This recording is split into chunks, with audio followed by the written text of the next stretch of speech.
Okay, hello everybody. Um, just a quick little demonstration on this Apple Motion I just picked up. I had to sort of let Adobe go for the moment. The price was getting a bit much, so we're looking at here the difference between B-Spline and Bezier. Um, quick way of looking at the different types. The B-spline, I like to think, works like a rigging. It's got the control point or the fulcrum on the outside of the curve, and with some invisible lines that are affecting the curvature of that line. And the Bezier, the points are on the line itself, and each control point can be controlled and animated individually, and that affects the whole line in some way. So, and as you see here, you can get some very distinct shapes, different ways. These, by the way, these two lines are mirror images of the same control point positions, essentially. Just as you see over in the inspector, where I've done my keyframing on the left there, you can see the XY values, and the only difference is the Y values are pretty much the same, but the X's are mirror images. So you're getting the exact same shape. But as you see, as I animate them exactly the same way, the shape comes up a little different. So first thing, on your Bezier, you can see as you right-click a control point, you can open up um, your handles, and that can be twisted around 360 degrees. Um, if you can see here, you can adjust the linear, smooth, and very smooth on a B-spline. So, but all you have is curvature from those points. So there's no changing those in any way. You can affect the curvature a little bit.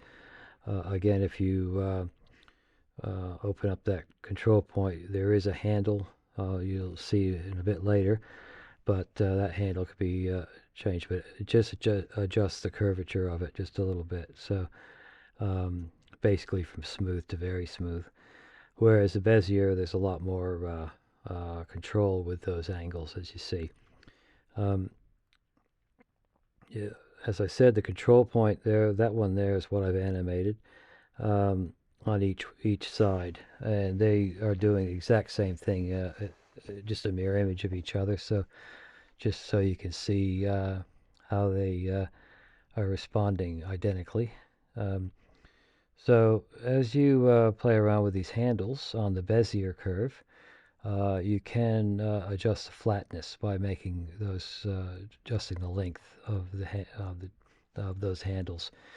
Um, and as you adjust if you're in keyframe mode, uh, where you've started your keyframes, wherever you move those handles, they will have a keyframe as well. Now on your B-spline, as you see there, those control points sit outside the curve, and they push and pull on the curve depending on their values. So that's all they do.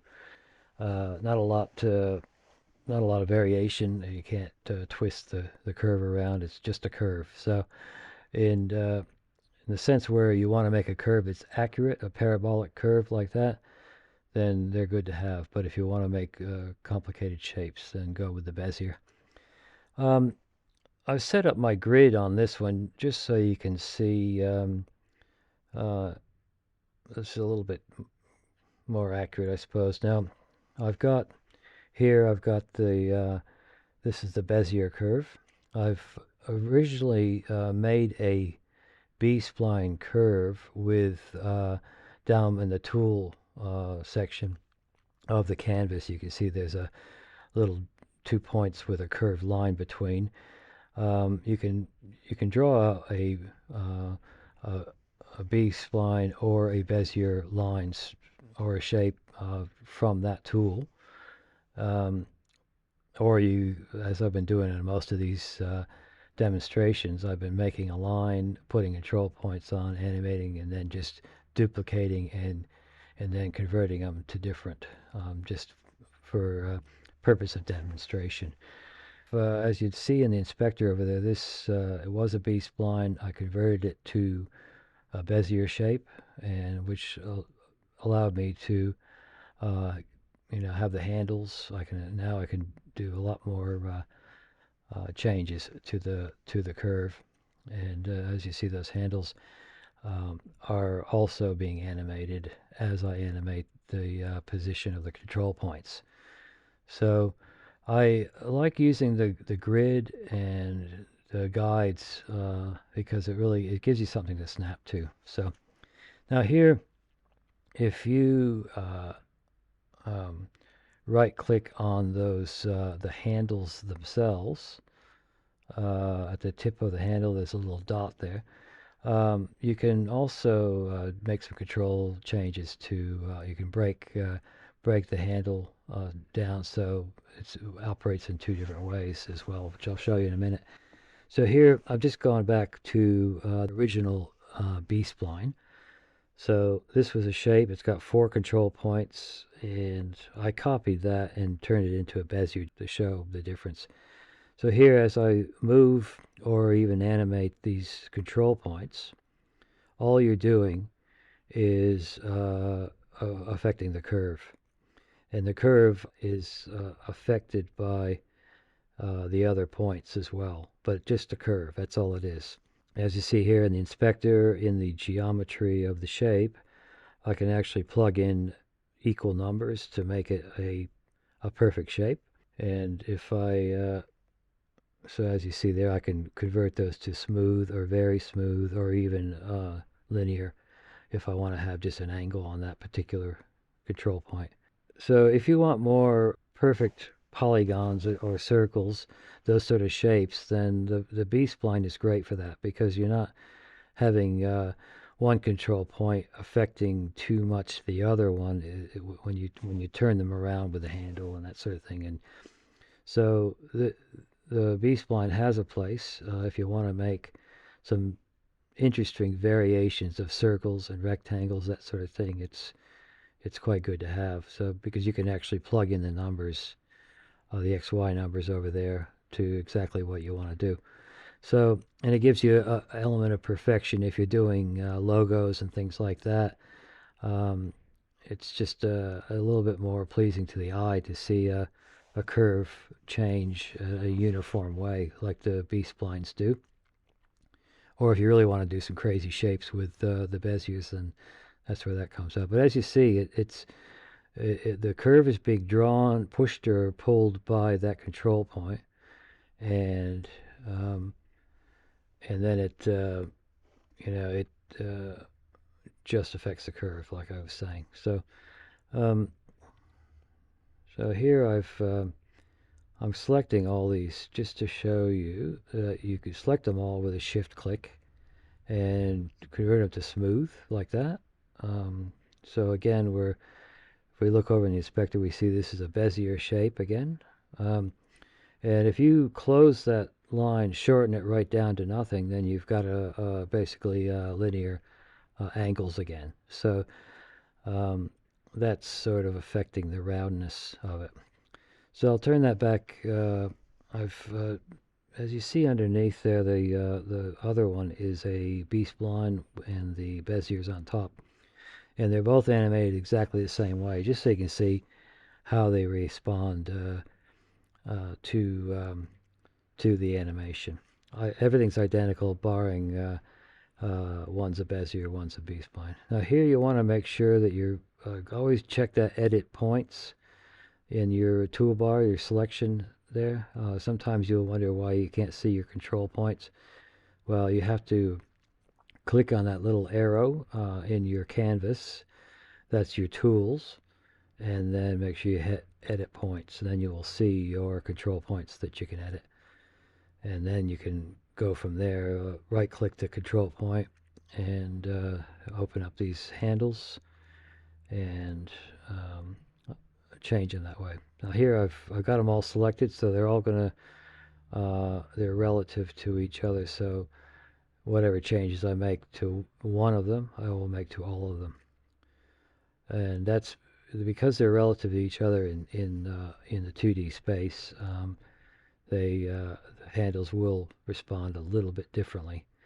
So, but as you see, you can do some pretty interesting shapes, and the B-spline shape is underneath there doing nothing. So, just holding its own perfect shape.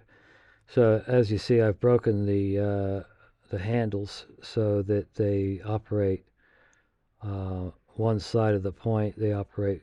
It's like a clock. You have two hands of the handles instead of one. So a little bit more control. Basically, for that direction affects one side of the point along the line, and the other handle affects the other direction. So again, some quite interesting stuff to play around with there. So I'm going to lock the handles, break them. You can align them. See, now I've locked the handles here. So I guess you would say you'd want to align the handles first, then lock them, and then you're back to where you were. Or a quick way to do it is just to sort of reset everything. I think I'll do that here in a minute. So I'm just using the one now. So I've lined it up on the grid, so I can do it that way.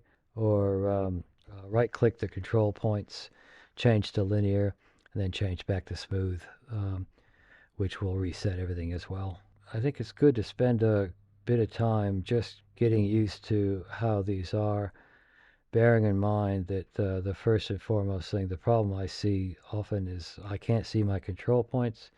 Well, just make sure you go down to your tool section in the canvas and select edit points so that you can see them. See how I've lined it up along the guide. It snaps to the guide.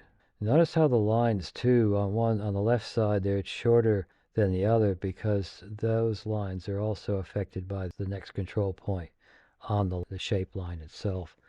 So as you see, the one control point's a little bit further along the x-axis than the other. So here, similar thing. I've just started with a 2-point line, and I duplicated the line, changed the color in the shape there. You see, went to the geometry, so I've added the points on the first line, and then I duplicated twice, and I've made one a Bezier and one a B-spline, just so you can get an idea again how these are shaped. So there's your control point there. If you just hover it over, you can see the number.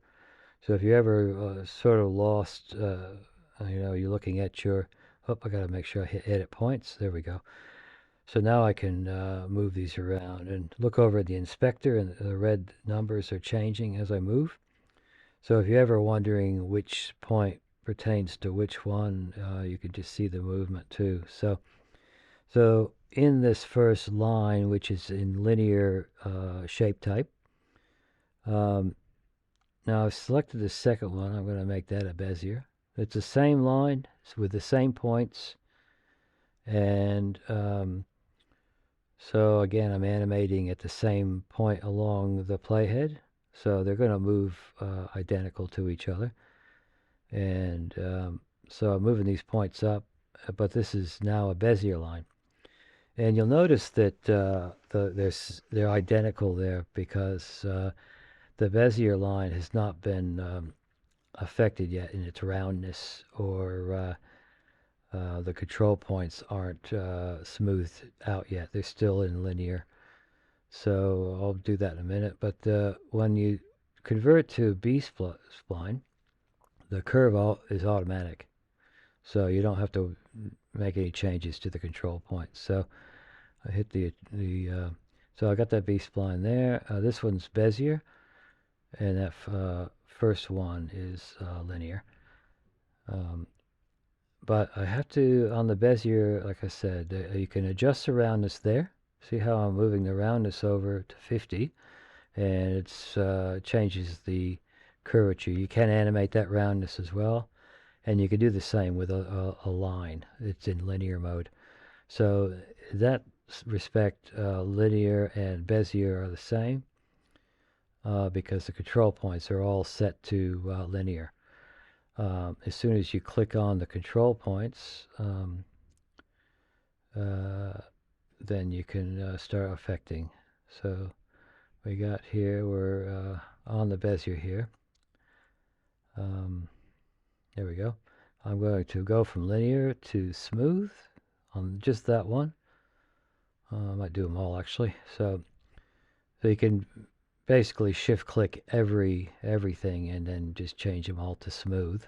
And as you see, when you go to smooth, you get your handles, because every control point is affected by the other control points along the line. So it's like a twisting rope. If you twist the rope, from each end, you're going to affect that shape of that rope all the way along. Whereas, say you had a rope that was taut and you had a fan and you blew on the rope, push and pull the rope like in the B-spline. So I've taken the linear line and I've converted it to Bezier, and now I'm just hitting it to smooth. As I convert those linear to smooth, it automatically converts it to a Bezier over the inspector as well. I'm finding with Apple Motion, I'm sort of becoming very happy with the way it's intuitive like this. If you're first learning it, it's very hard to fathom what's going on. But this is why I've done this video. I've got it here in front of you, trying to explain it and go through the motions, because once you get the feel for it, then it's not so frustrating to work with. If you're coming from After Effects, you may find, as I did, it's quite confusing to work with. Or if you've never done animation, if you're a novice at animation, then it's not a bad program to start off with. But like I said, it's very different from the Adobe products. As you see, the over in the inspector, I've hit that little yellow diamond keyframe, and now everything I do along the timeline, wherever the playhead is, it automatically changes and it creates this keyframe for you. Now here, just to show you, this is the B-spline. Now this has got a handle as well, and you can adjust the smoothness only of the curve, and see how it's shortening as it's becoming less curved. It's shortening. So pulling that little handle out makes it more curved. You can animate that as well. So if you right click on a B-spline control point, those handles will come up for you to look at. Now we're back to the Bezier, and you can see that handle's animating a little differently. Now I've done the same thing here. It's just repeating myself, but I thought it's such an important subject. Why not just for those who haven't worked it out by now, this is just another way of looking at it. So again, I animated the line, I duplicated it, I converted each line to a different type. Top one is linear, the second one is Bezier, and the third one is a B-spline. And I made sure that my tool is selected to edit points and not select, so that I can see the control point. I can then move it. And as I said before, every time you move the control point when it's in the keyframe animation mode, it makes its own keyframe for you. And in that sense, it's quite nice to work with. So, and then over here I can chop and change. If I want to go between linear, Bezier, and B-spline, I can do that.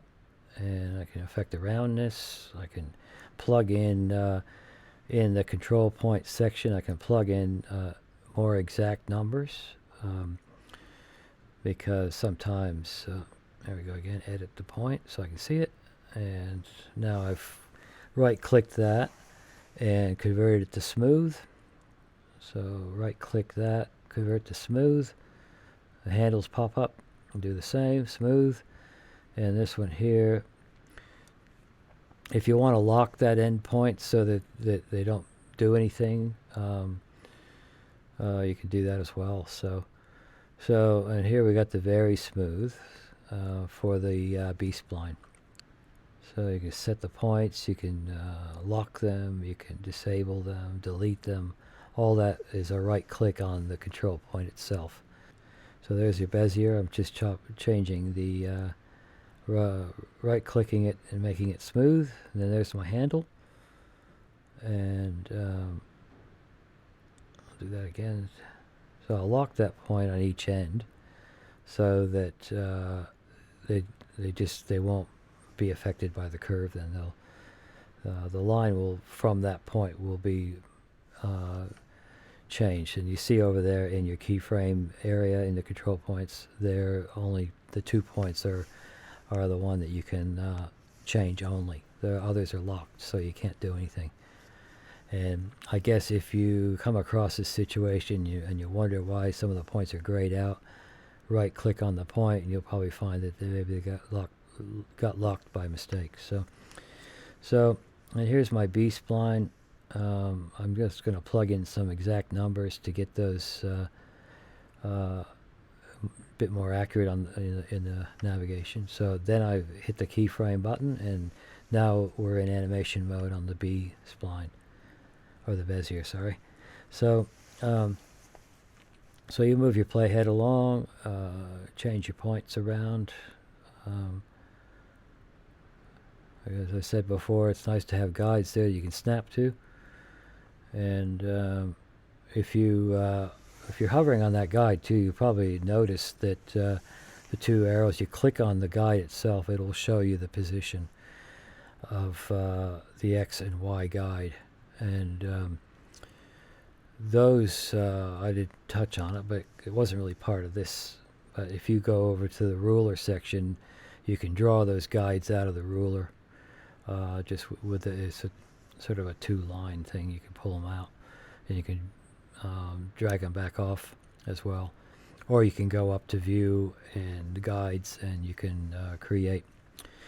So anyway, that was Bezier and B-Spline and linear. This is I'm just going to finish off with what I started with, this original drawing. Again, you see on the left is your B-spline, right is Bezier, and the points are affected differently. The control points on the B-spline are like a crane or a rig that's got the little lines that are pulling on or pushing on the line to affect it in a uniform way. And the Beziers, you can turn them around 360 degrees and that sort of thing. So and you can move them individually, and they will curve the line like a twisting rope. So anyway, leave it at that. Take care, and I hope it helped. Have a good one. See you in the next one.